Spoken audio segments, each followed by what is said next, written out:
Yayasan Insan Mulia Pama. Bismillahirrahmanirrahim. Assalamualaikum warahmatullahi wabarakatuh. Alhamdulillah, wassalatu wassalamu ala rasulillah wa ala alihi wa sahbihi wa mawalah, amma ba'd. Para hadirin rahimani wa rahimakumullah. Di media sosial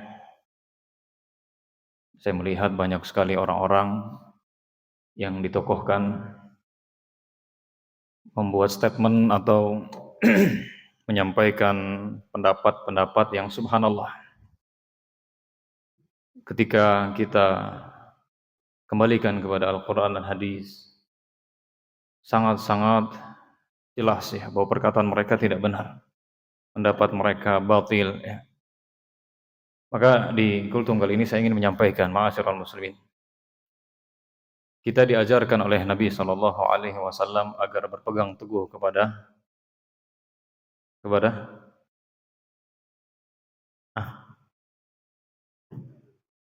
Al-Quran dan Hadis ya.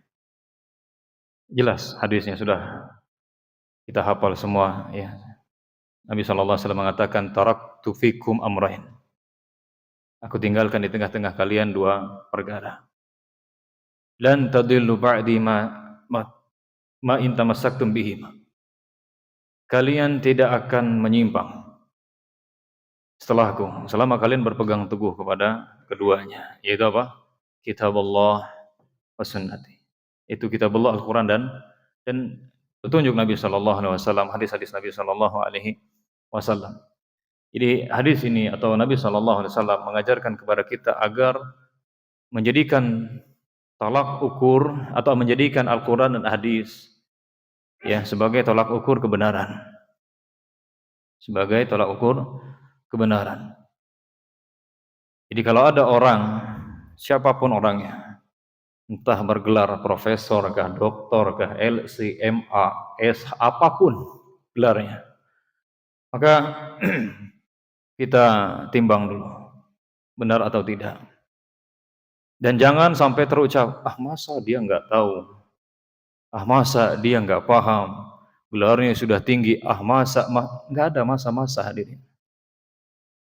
An-nas yusibun wa yukhti'un, kata para ulama. Manusia itu bisa salah, bisa benar, bisa lupa, bisa belum sampai ilmu kepada mereka. Oleh karena itu para ulama mereka berbeda pendapat. Di antara sebab terbesarnya karena ada hadis yang telah sampai ke salah seorang mereka namun tidak sampai ke yang lainnya. Jadi jangan sampai kita jadikan tolak ukur itu person ya, seseorang, atau karena dia pengikutnya banyak menerima. Enggak. Al-Quran dan Hadis yang menjadi apa? Tolak ukur kita. Sesuai dengan Al-Quran dan Hadis, alhamdulillah kita terima. Enggak sesuai, maka berarti tidak benar. Musibah besar ya, katanya ya menurut info, semoga tidak jadi, semoga tidak benar, akan menjadi sejarah ya pertama nanti di tanggal sekian gitu ya, akan diadakan Natal bersama antara Muslim dengan Nasrani. Fala haula wala quwwata illa billah. Ini musibah besar. Sekalipun yang mengatakan, yang membuatnya adalah profesor, kita katakan ini kebatilan yang sangat nyata. Membuat seorang muslim tidak lagi ya akidahnya benar, enggak punya jati diri ya. Musibah. Musibah besar hadirin wallahi. Banyak yang semacam ini, orang-orang yang berkata agama tapi ketika ditimbang batil. Maka jangan pernah kita jadikan siapapun sebagai tolak ukur kebenaran, tapi jadikan Al-Quran dan Hadis. Itu yang harus kita pegang teguh. Ini saya ingatkan karena masih banyak orang yang buat perkataan atau menyatakan masa dia nggak tahu. Kalau memang itu salah, kenapa kok orang-orang banyak yang melakukan?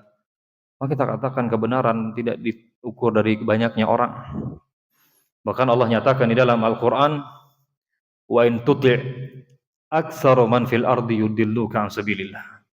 Kalau kamu mengikuti kebanyakan orang di muka bumi ini, niscaya mereka akan menyesatkanmu dari jalan Allah Subhanahu wa taala. Kalau kamu mengikuti kebanyakan orang, ya, sekedar ikut-ikutan saja, oh yang penting banyak orang yang melakukan, sudah kita kerjakan juga. Itu juga bahkan profesor dan seterusnya, kiai, habib dan yang lainnya, ustadz, para masyayikh melakukannya juga. Oh berarti ini benar. Ya, hati-hati hadirin yang dimuliakan oleh Allah, jangan sampai kita mengikuti arus namun kita tidak tahu. Ya, ternyata itu adalah kesalahan. Oh berarti kamu aja lah yang paling tahu di muka bumi ini. Tidak seperti itu. Yang hak kita katakan hak, batil kita katakan batil, kebenaran kita katakan kebenaran, salah kita katakan salah, yang penting jelas. Ya, ini harus kita tanamkan dalam diri kita, ya, dalam dunia keilmuan. Semoga Allah Subhanahu wa taala menjaga kita semua, semoga Allah Subhanahu wa taala terus membimbing kita dan mengokohkan kita berpegang teguh kepada Al-Qur'an dan hadis sesuai dengan apa yang dipahami dan diamalkan oleh Nabi dan para sahabat. Amin ya rabbal alamin. Wa sallallahu ala nabiyina Muhammad wa ala alihi wa sahbihi ajmain. Wassalamualaikum warahmatullahi wabarakatuh.